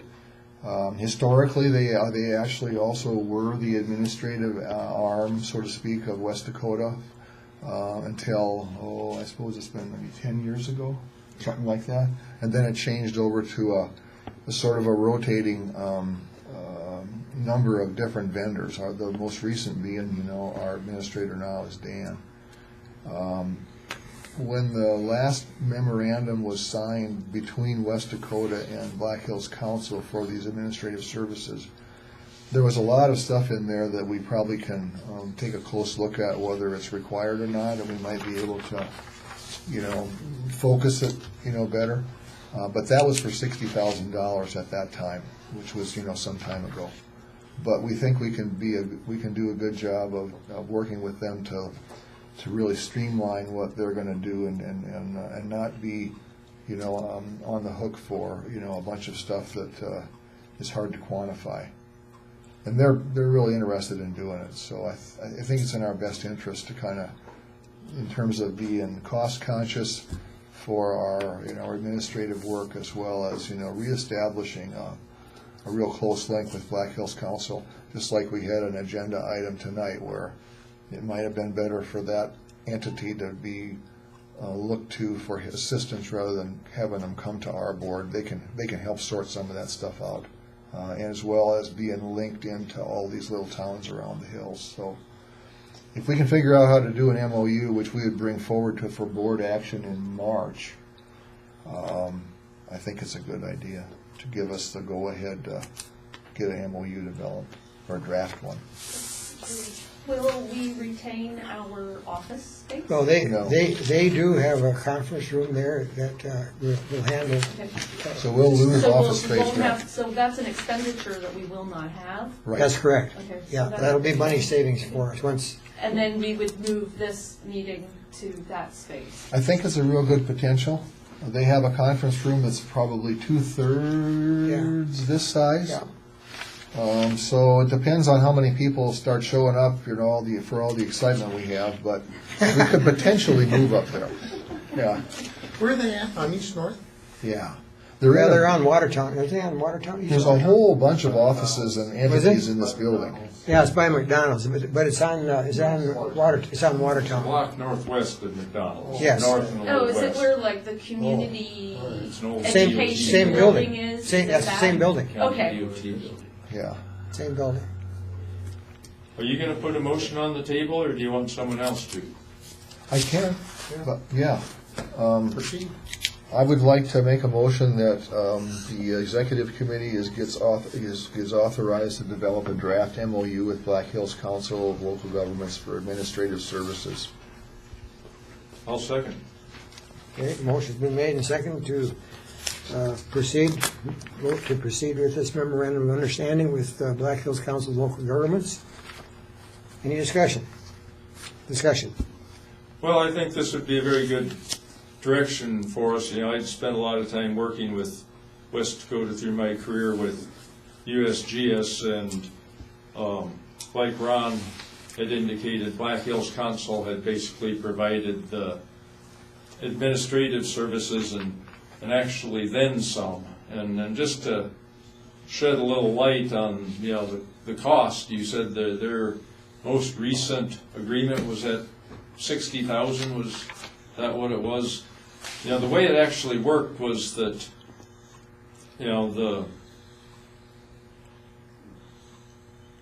the ringleader of the operation, for many of you would be aware, was Van Lindquist, Yeah. who was the executive director for Black Hills Council of Local Governments. And the way it had developed was that he also was the executive director for West Dakota. And as far as I know, his salary was probably paid 50-50 by the two entities, even though I would guess that probably 80% of his work was along the lines of Black Hills Council. But it kind of got set up that way, and it sort of ended up being set in stone, and nobody ever questioned it, and it probably didn't really matter when you get right down. It worked real well. But he was, you know, more than an administrator, he was really the voice of West Dakota, and that, you know, the nature of the board has changed quite a bit since then. So, you know, I think they'll, you know, find that they are able to provide the services we need at, you know, a cost that's more in line with what we're paying now for admin, and certainly something that we'd want to accomplish. So I'm very supportive of this concept. I think it's a very good direction for West Dakota. Thank you. Any other comments? Is Mr. Mullally gonna go to work for him? I don't know. He told Are me, you really retiring? Kind of, I have other jobs. he told me he had to take care of his bees I would play piano. More singing gigs. and playing in the band. Yeah, more band gigs. Okay. Did we vote on that or not? No, we did Oh. not. Just about, but All not right, quite. I lost my train of thought. All in favor of the motion indicate by saying aye. Aye. Opposed, same sign. Motion carried. What was who did the second? It was Coth and Driscoll. Yeah. And who did the motion? Coth did Coth the did the motion, motion. Driscoll did the, Driscoll seconded. yep. Who did the second one? Dan Driscoll. Yeah. Very good. Item 19, I have no comments other than Happy New Year. Any items from directors? I have a couple just brief ones. Okay, go ahead. Just to let the board know that I'm gonna go to I guess it's called a planning meeting. I don't think they've ever had one before, but they're inviting a lot of different water-related entities in the Black Hills area. The Black Hills Fly Fishers are gonna convene a planning meeting on February 3rd up at the Cadillac Ranch. And the idea being to, I think, develop some strategic sort of objectives, you know, for what they want to do in the water world here in the Black Hills. And so I'm going to go there as a member of the water board and see what they have to say and learn whether or not we can be, you know, involved in some of the things. I know a couple of the big topics that they are going to have on the table will be this effort to preclude what just happened with Pactola Reservoir releases, and working with the Bureau and the city and others to generate whatever's necessary to move that ball down the road. Is somebody from the city going to be invited to that? Do you know? I can check, but I don't know. Dave's in charge of that. Is it Dave Hanna? Yeah, he would know. Yeah, I could ask him too. Yeah. The other item is, and it's sort of tangentially related, well, it's directly related to the Pactola deal, but for many months we've been trying to engage the Bureau to respond to the potential for a different water management scheme out of Pactola Deerfield system ever since we funded the school mines research done by Rosemary Squillis and David Waterman. Well, I think with this last event at Pactola, it's going to probably help us focus on what we want to ask the Bureau to do, and because they've told us they want direction from us on what we want them to do going forward. So maybe as early as March, there may be a draft letter that would come from the water board here to the Bureau that says we want to reopen the Fonzie, we want to look at your operating scenario, we want to re-examine how you do and schedule maintenance, and we want to see what can be done to re-engineer those outlet works so we don't have problems with releases at various flows and we don't have continued cavitation problems. So that's going to be coming forward. I think it's just something that's going to be on the agenda real soon. Okay. Anything else from any directors? Well, are we still saying Larry? A question for Ron. Are you talking two different things with the Bureau? One is kind of a different operating plan of sorts, how we might manipulate the system differently, and then are you also talking perhaps looking to re-engineering the outlet? Yeah, I think it's infrastructure improvement and then the operating plan. So it could potentially be two different items. I think we can put it in the context of one letter that would separate those two topics and then send that to the people that are hopefully going to be responsive. But we've basically been stonewalled on the operating plan ever since we started to try and engage with them. Has it been a year ago, or how long have we met with them and some? We did some Zoom meetings. We had some presentations where they were part of the deal with when Rosemary was explaining how it all worked. And then, we've continued to try and engage them, but we don't get anything back. So it's sort of been our collective opinion, at least at the executive level, board level, is that we need to draft a letter to them and put it all down in black and white and send it to, the North Dakota office as well as the Montana regional office, and so see if we can get some kind of a fire lit. I think, was it 2018 we first contacted them? Yeah, at least. Yeah, I think it was 2018. It's a long time we've been trying to get them to get almost engaged. 5 years ago. Well, I realize there's been a lot of that background, but we sat in the conference room down there at the garage, a year or so ago, and had a meeting, and they were going to need to anyhow, nothing's moved since then. She's been dead in the water. So is what you're saying that this event may be kind of an impetus to bring in some of the public visibility, fly fishers, whatever, and say, maybe we need to look at how we operate? I think it's a good catalyst because it's been very newsworthy, and the folks in Bismarck are getting plenty of phone calls. So maybe they'll be a little more responsive. Well, it made statewide. The news, all the news TV stations picked it up statewide. So it's been on the front burner. Is that it? Yep. Anything else from directors? Scott? Mr. Chairman, since I joined this board 2 years ago, I've been struggling to figure out just exactly what it is we're supposed to be doing. I think tonight's agenda kind of raises that whole issue and the ad hoc nature of what we've been dealing with. I have a friend, Karen Hall, who conducts strategic planning sessions. And I think it would be worthwhile if this board spent an afternoon in a strategic planning session and just try and figure out exactly what it is we ought to be doing and where we should be going, what the statutes and our own policy statements say what it is, try and get us on on a track, probably much like the fly fishers. Karen, I don't know if any of you know her, she's a retired environmental engineer and now makes her living as a writer. But I've had some initial contact with her, and she's expressed interest in doing this for us. If there's interest amongst the board to do that, I would suggest maybe we put her on our agenda at our March meeting. She can come in a little more and tell us exactly what all would be involved, and maybe we can conduct a session. I think it would take about a half a day in April or June as a special meeting of the board, and see if we can't pull some of this together a little more tightly than we've got. You can just add it to as an agenda item. Pardon? So you can just add it as an agenda item and invite her. Okay. Yeah. That's a good idea. I do. I Real think disagreement with that? No, I think it's a good idea. Talk about strategic It's a planning. great idea. Oh, Yeah. God. You know, Yeah, just coming out of the one you're going to, you'll have some good insights there. Hopefully. You know, good idea, I'll Scott. follow up with it. Yeah, that's a good idea. Any other items from the directors? You're the public. I know, am I not, is it not my turn yet? No, you gotta wait one more. You know, I think we ought to put this first on the agenda. I've heard other people say that. We'll get right to you, Tim. Dan, what do you got? Well, two of the things I have to do this month are your 1099 forms.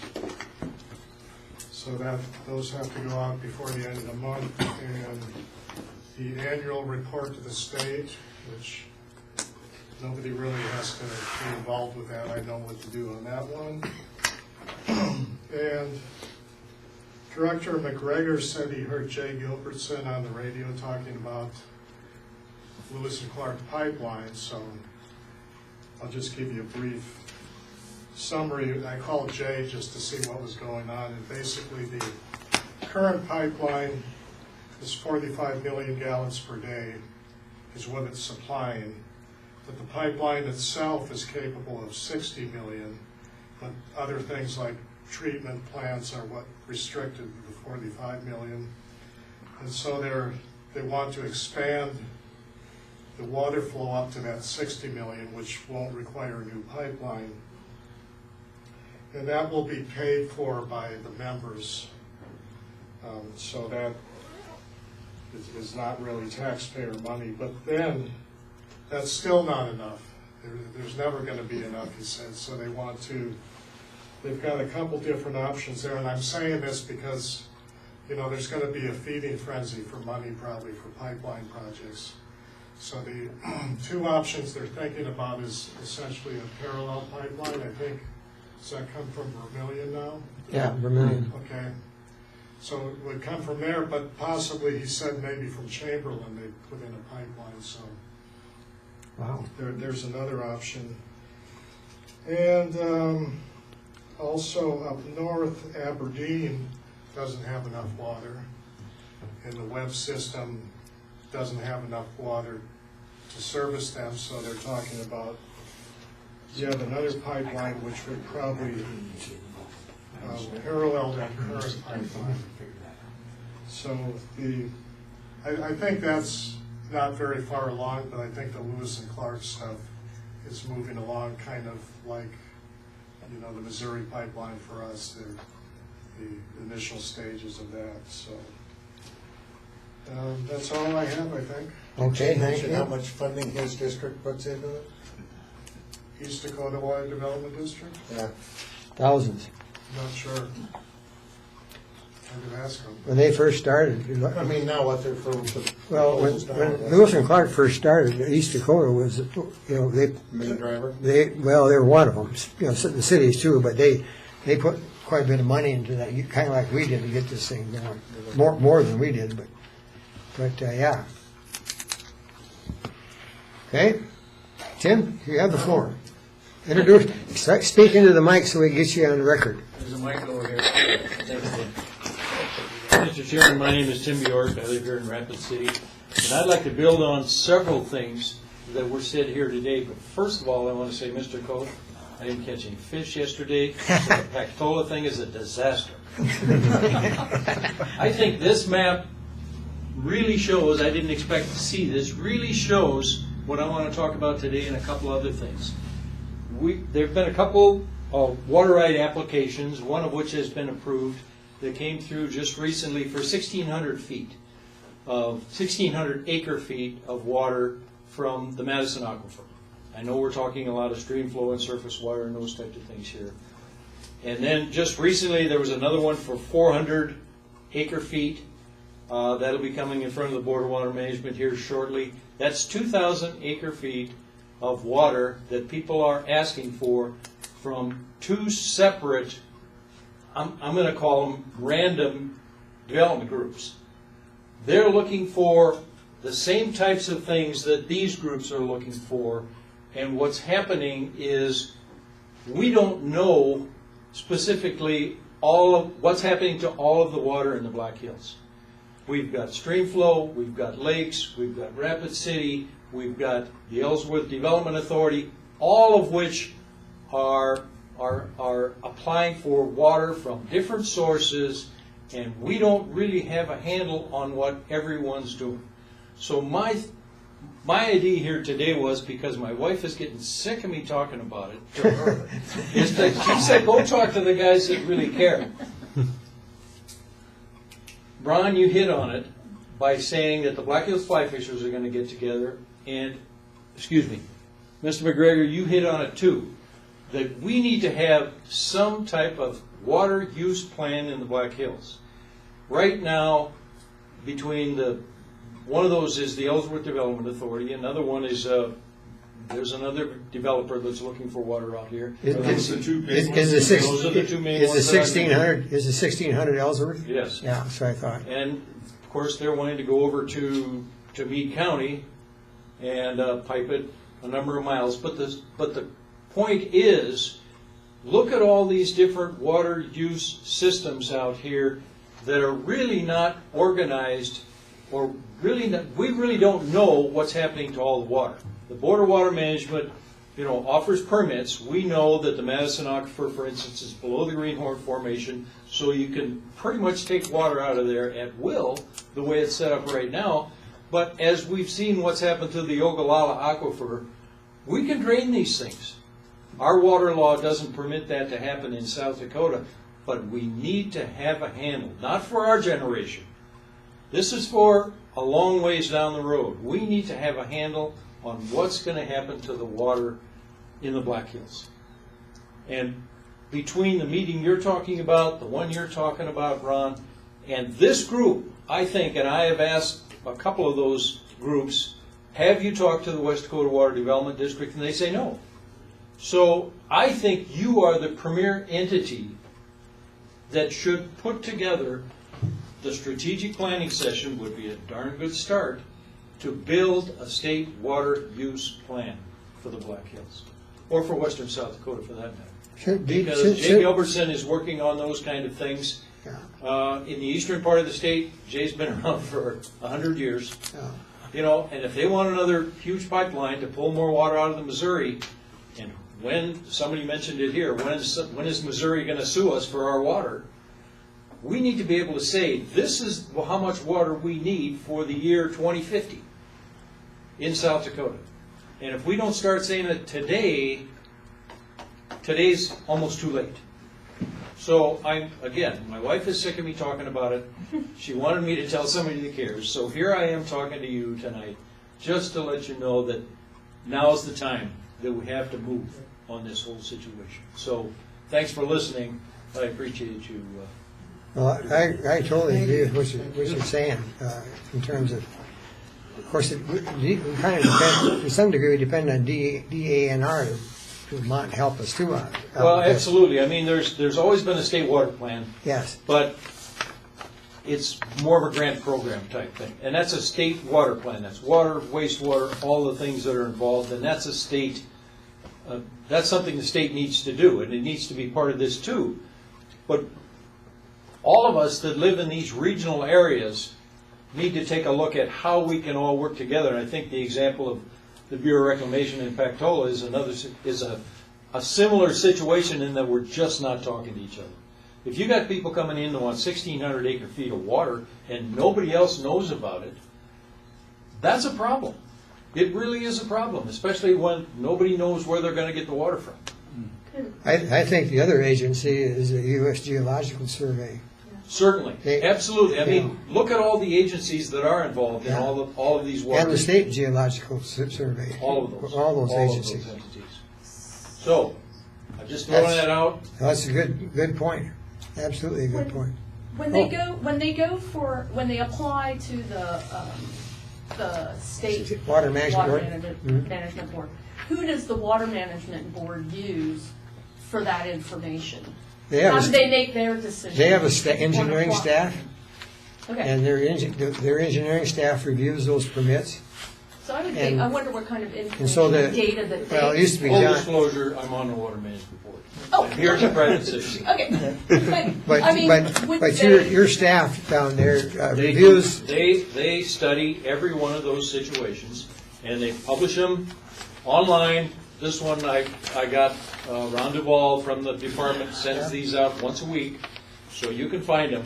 You know, I found out this is the 400 acre foot one. And each one of these is studied for almost 3 months to make sure that the water is available. There's 4 criteria. Water availability, it's not going to bother somebody else's water. Public interest and beneficial use. Those are the 4 criteria that you have to go through to get a water right. But that's just, I can't think of the right word. We have a fractured system in that this Water Development Authority comes in and says they want so much water, but this Water Development Authority doesn't know what they're doing, and you don't know what any of the rest of them are doing. Because you don't know that these water right permits have been, or these applications have been submitted. You don't get that on a regular basis. No, we don't. But I think you should know that. We get, you can sign up for that information to come Right. to you, because I get those emails. Yeah, this, and then it's published in the newspaper. All of these are published in the newspaper. But, I mean, that's in the section that you can hardly read anyway. It just seems to be that since you have the engineers and the data available for them to make those huge decisions on water usage, that would be the entity that would do something like that. And I think what it would take to get something like that done would be legislation. That could be. I think that's the only way you're going to get that kind of thing done, because the budget for DENR, I keep calling it DENR, I know. DANR, is pretty well set. I'm the same way. Is pretty well set. And, you know, that has to be a whole new program almost. The state water plan is not really a state water planning system. If you look at it closely, it's a system of grants for various water projects. So, Just for your information, since I work for the city develops about 5,000 acre feet a year from the Madison Formation. I got 8 wells now.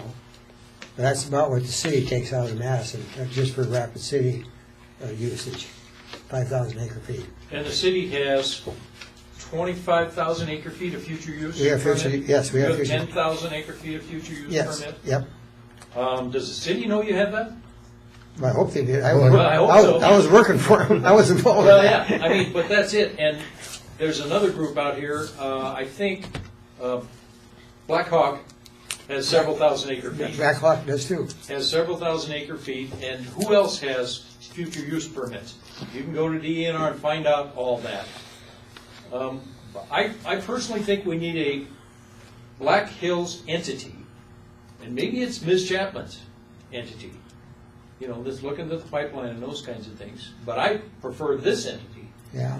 because someone that has the authority, I mean, you're a taxing authority, you have the authority to take on that kind of job. Just for your information, the Ellsworth Air Force Development Group has come to our meetings and briefed us on what they were doing. You know what's interesting, because they told me they didn't talk to you. Yes, they have. Yeah, we had a presentation. And maybe the person that was talking. And the other thing is, we went and visited with them too about, wanted to know where the pipeline was going, and if it goes into Pennington County, which it will, do you need any financial assistance from us? Well, it was interesting that they would not Yeah, have said but that. we have been in contact with them, and they were here giving a presentation. Okay, So that's good to hear. They may not have been in contact with us regarding water rights applications, which there's not necessarily need. Well, they told us where they're gonna drill the well. It was gonna be a Madison well. I didn't know And it 6. was opposed by Blackhawk. Blackhawk. Because it was right in their district. Yes, and they opposed it. I knew all that, but I didn't know what the volume was. I didn't know it was 1,600 acre feet. 1,600, and that's But a significant chunk of water. It is, but I could see, they're gonna need it out there. Box Elder needs, or Blackhawk needs, not Blackhawk, Box Elder needs water too, good water. Okay. Thank you, thanks for the update, appreciate Thank it. you. Anything, Joyce? Huh? Linda's got something. Yeah, you're right, we should have been first, public, right? This will be brief and on a lighter subject. I saw you had my pictures up there, Dan. Yeah, bring that back up. Back in October, I shared with the board that I was at the outdoor campus, the Fish and Parks, and I noticed a couple plaques recognizing West Dakota for a contribution. I didn't know any more than that, so I said I would find out and come back and let you know. Kind of towards the south end of the building where the aquarium is, they have all these fish on the wall, and if you can see it, I don't have my glasses on, it says West Dakota on that copper-colored fish. And the bigger the fish, the more sizable the contribution. Can you go to the aquarium, Dan? It looks gold to me. Expensive fish. Goldfish. They do have the aquarium there, and in that lower left-hand corner, there's also another plaque. West Dakota's name is on that as well, along with a couple other people. And what I found out was, in December of 2010, West Dakota contributed $25,000 to the outdoor campus, and it was set aside for the aquarium and their lakes and streams exhibit. Mainly for education. Yes. And the building opened in September of 2011, and I have a photo of that too. But,